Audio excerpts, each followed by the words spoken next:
Hi, I'm Judi James and I'm the co-author of the U-Code, which is a kind of handbook of paranoia because it tells you what every single thing you do says about you.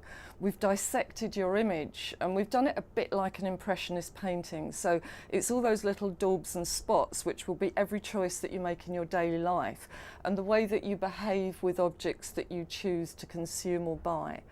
One of the biggest things would be your book behaviour.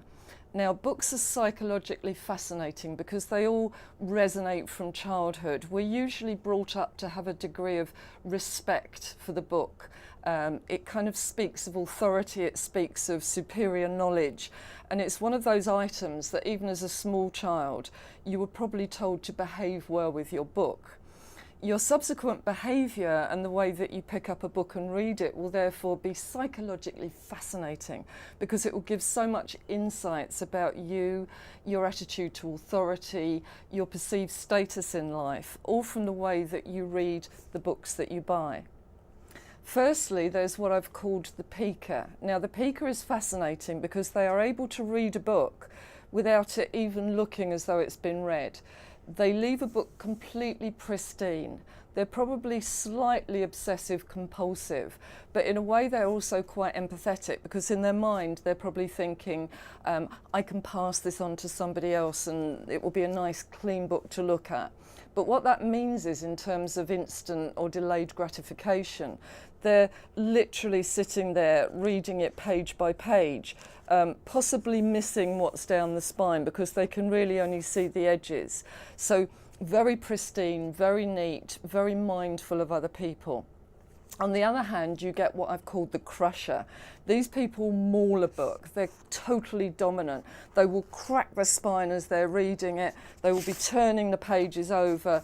And this would show very high status. They see themselves as being more intelligent and more powerful than the book itself. So even though they're reading it, they don't think this book has really got much to tell them.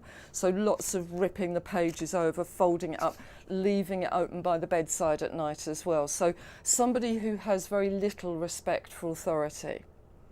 Then you have the finger licker. Somebody who literally licks their finger to turn the page. Rather superior sort of a person. They're the sort of person that reads with their eyebrows up as though, oh really, is written all over their facial expression. What they're also doing is though they're leaving some sense of their own DNA all over the book.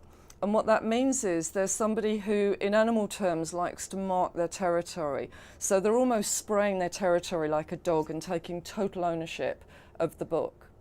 Then we have the scribbler. Now this is somebody who reads a book with a pen in their hand.